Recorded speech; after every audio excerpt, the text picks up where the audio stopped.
Palais de la Couture with talks, the Oga for the football fans tribe for Nigeria now. So, talks, how far with the AFCON journey so far? We are moving. We are moving. Like I said, I was one of the very confident people ahead of the game against Ivory Coast, and last then deliver us. Yeah. We did very happy with that result, and that result don't basically cement our place for the group. But like I said after the match, the job never finished yet. We still get one more game to play, and if this Guinea-Bissau, the only thing we'll go do for this tournament is to beat them, make sure that they finish with 0 AFCON wins, and then revenge what they did to us in Abuja. During the qualifiers. Everybody could do all right. So we need to teach them a lesson. The coach was still saying we beat them before, we can beat them again, yanning dust and everything, but then go yaram. But I also feel the coach will make some changes because already we don't get one leg for the next round, so maybe some 1 or 2 players will come in, but still confident and we are in a good mood. Most has to go small, step by step. Well, I think the last match was a fine game that Jose Pesero came out with a 3-4-3 backline, and you saw how effective Ola Aina was, Zaidu Sanusi, Calvin Bassey, all the guys were so phenomenal. How did you rate the performance of that on that day? How did you rate the performance? It's easy to turn up against a big team as a big team. Big teams do it all the time. Like I said before the game, Man City, Chelsea did it against Man City, against Arsenal, Man United did it against Liverpool. But then now you won't play Guinea-Bissau. How it will be? That day it was a very good game plan to come with, because when you're the underdog and with the kind of players who will get for defense, it will definitely help you. So he lined it up. I said it before the game that this guy, for the first time in a long time, this is our coach done a bit unpredictable. To switch it up, play a couple of things, and he surprised everybody with that lineup. But then it worked out. Ola Aina and Calvin Bassey on those two sides. He gets one Ivorian guy interview after the game. He said, "Waiting day Calvin Bassey leg." So that day there was 2 police checkpoints on the 2 wings. Ola Aina on one side, Calvin Bassey on the other side, and then it was all locked down. But then you can't go and play that formation against Guinea-Bissau because it will be too many defensive players, and then we may not be able to create enough chances. Then again, if we are clinical enough, our attackers do the job. We suppose no need too many chances to beat them. So most years go be. Coach say he no go feel reveal formation or anything line up before the game. So most years go be. Well, I think prior to the tournament, a lot of people were talking about the goalkeeping problem of Super Eagles. Now Stanley Wabili don't step up. So will you say the goalkeeping problem have been solved for Nigeria? Stanley Bobo Wabali.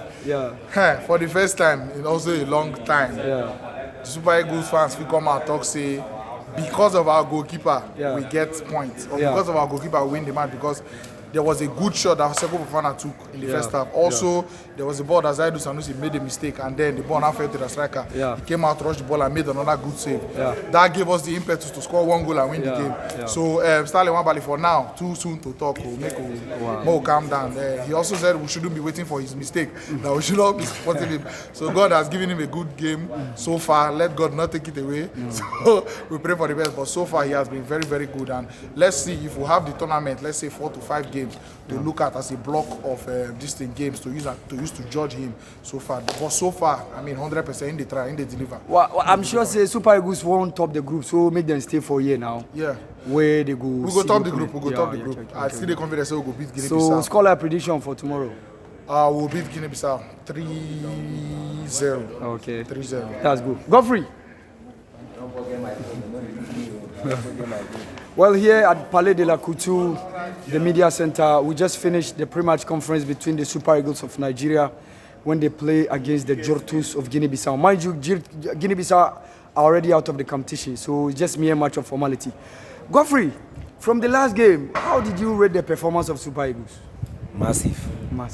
Because we don't even expect them at all, you understand? Based on where they come from, draw with Victoria Guinea, at the end of the day, come and beat the host nation. It was a good one for us. It was a good one. That performance stand out for everybody. If you are a Nigerian fan, that performance really stand out. So for me, very good one from the team. And mostly I go against Guinea-Bissau because I feel like Guinea-Bissau, they know if you stand the kind of squad we get right now and the kind of attack we get. I feel so we'll beat them. We'll beat Guinea-Bissau. Well, I think from the last game we all saw the lineup that Coach Jose Pesero brought on board. Starting Calvin Bassey as the left centre back with Semi Ajayi alongside William Twistekon. It was a perfect lineup with Ola Aina and then Zaidu Sanusi serving as the wing backs. And I think that did a trick with Franco Onyeka And then Alexi Iwobi with the 3 attacking lineup. Yeah. 3, see 4, see Lukman Ademola, Samuel Chukwueze, and then Victor Osimhen. Yeah. So do you see the lineup going forward? Say now this go be the lineup. We go be the trick for Super Eagles to win the competition. My brother, now the lineup be this, so the lineup be this straight up, because if you check this tournament, how many matches we get to play? You understand? We just have few matches to play. The next match now, I think after this match against Guinea-Bissau, we are going to round of 16. From round of 16, we are going to quarter-final. From there, before you knew, we are there. And if you check the country we beat with that formation, which was the host nation, they are one of the best teams in this tournament. They are one of the favorites. And for us to come out like that with that 3-man backline to go and beat them, it's not easy. So for me, we will continue with this performance and this formation we get, because this formation, it really helped the country, it really helped the players. Because if you check that 3-man back line now, they help Kevin Bassina to go the left-hand side. They help Zaidu the other side. 2 of them now, if you check the wingers we have, because get that they were so good, and they managed to cope with them and stop them from penetrating us. So it was a good one for me. Continue with this formation. Well, I think you are coming face to face with Guinea-Bissau, a team that shocked the whole world, that shocked the whole of Nigerians. I remember during the qualifiers when they came to the Moshood Abiola Stadium, Abuja, yeah, to beat Nigeria by 1 goal to 0, even though Nigeria replied them back in Bissau. Yeah. So exactly. Tomorrow is the final group game, and Guinea-Bissau are already out of the competition. Of course, they're out. So how do you expect the Super Eagles to go into tomorrow's game? And I think Super Eagles will want to win the game so that it gives them the opportunity to top the group. Exactly. To remain here in Abidjan. So, which of the approach do you see Super Eagles going into tomorrow's game against Guinea-Bissau? I think we need to just approach it the way we approach Africa Coast. Just put your head calm and play the game the way you guys want to play it. Our attackers, if you score, even though it's 1 goal, because I think our last 2 matches against Guinea-Bissau, they scored 1-0 in Abuja. We replied them back in Bissau with 1-0. Yeah. So he has always been clean sheet and not much goal like that. But this their Baldi that is missing. I think it's a very good one for us, because that guy is a threat for everybody. Anytime he faces any club, any country, is a threat. So for me, maintain this formation, maintain the same performance, maintain the same lineup, score them even though it's 1-0. We know that we are winning the match to top the group. We don't care what happened between Ivory Coast and Equatorial Guinea. That's none of our business, because if we win our match, either we qualify first or we qualify second. But what I knew is that we are qualifying. We are going to beat Guinea-Bissau. Guinea-Bissau cannot beat us. Guinea-Bissau cannot beat us. So, like earlier on, I just talked about this question, and I think prior to this competition, a lot of people were talking about the goalkeeping problems of Super Eagles of Nigeria. Yeah. Maduka Okoye had his fair share of the bashing. Francis Uzoho. Now it's Stanley Wabili who don't step up.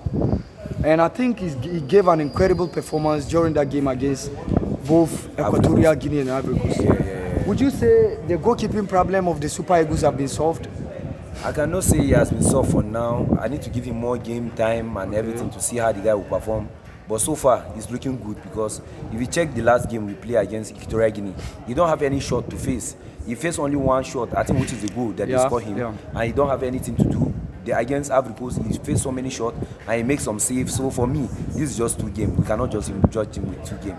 But Stanley, so far, he's looking so good. So for me, let's give him more game. Let's give him more game. But for the goalkeeping department that he has been solved, no, I don't think so. But let's just give him more game. Now let's talk about injuries. Alassane Yusuf featured in the first game.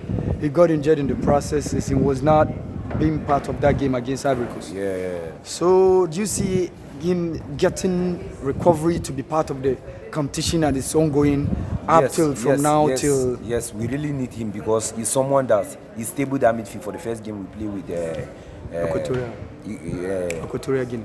Equatorial Guinea, exactly. He stable the midfield, and when he was not around, we see how the coach changed the formation and everything. We don't know whether it's because of him he changed the formation to 3-man backline. Nobody know. But at the end of the day, very good one. If he can come back, maybe in quarter-final or maybe round of 16, anyone, we will be happy to have him back. Scoreline prediction for tomorrow? I think we'll be there 2-0. Okay.